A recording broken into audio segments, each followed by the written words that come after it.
dia tak boleh bernyatakan bahawasanya baca ramai-ramai itulah barulah fadilat dia betul. Lebih tak ada.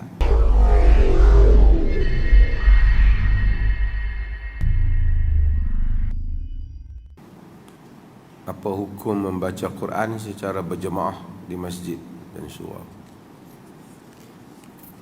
Membaca Al-Quran secara beramai-ramai ini ada beberapa keadaan. Yang pertama ialah seorang membaca, yang lain mendengar. Duduk beberapa orang, 10 orang, seorang baca, yang lain mendengar.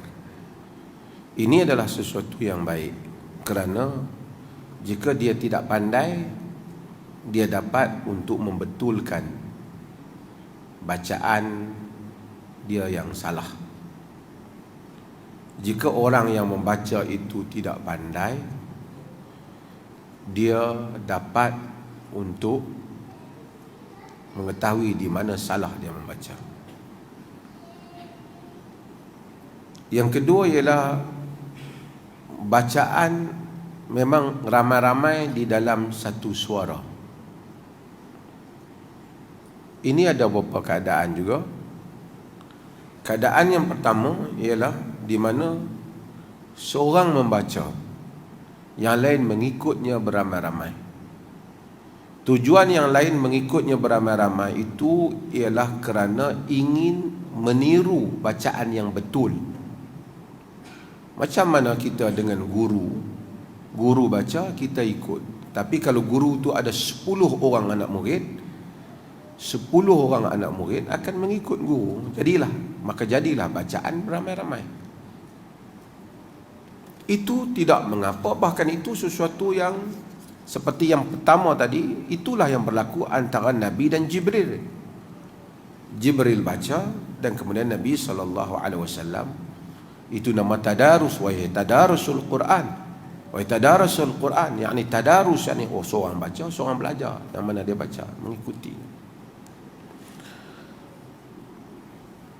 Itu juga tidak mengapa, dengan syarat dia memang ikut nak meniru guru itu dengan bacaan yang betul.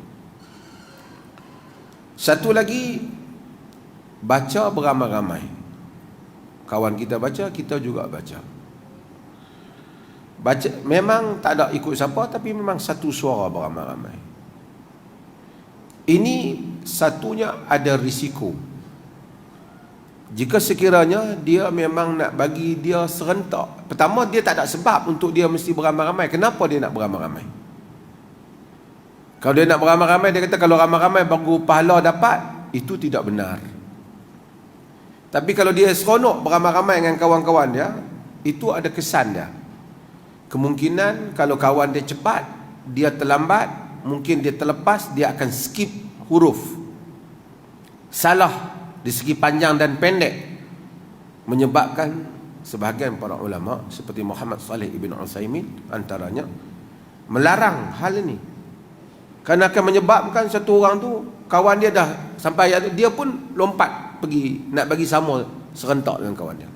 Dia tak perlu sama serentak dengan kawan dia, dia kena habiskan bacaan dia. Mungkin kawan dia baca laju, dia baca perlahan. Tidak ada alasan serentak untuk dia bersuara serentak.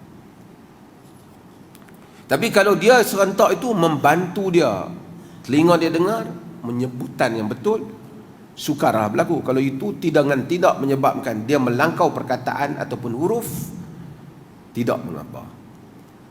Namun dia tak boleh bernyatakan bahawasanya baca ramai-ramai itulah barulah fadilat dia betul. Lebih tak ada. Yang ada ialah baca dengan bacaan yang betul. Kalau dia nak buat halaqah ramai-ramai, macam tadi, seorang baca, seorang betulkan, ataupun seorang baca yang betul, yang lain ikut.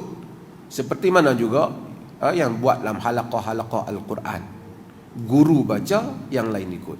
Bukan kerana nak bagi suara dia sama dengan kawan dia sebelah, tapi of course lepas guru baca, dia ikut, jadilah serentak.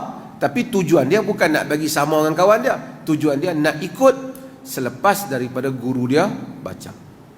Itulah yang berlaku juga di masjid-masjid kita. Selepas subuh kita buat halaqah Al-Quran, tujuannya supaya imam baca, mana-mana makmum yang mana mereka tidak cekap ataupun tidak ada masa sebelum ini ataupun tidak ataupun ingin menyemak sebutan huruf mereka, mereka ikut imam. Tak saja ikut dengar saja mungkin tak jadi dia lafaz selepas itu. Quran kerana selalu dibaca akan membolehkan sebutan yang betul. Boleh sebut.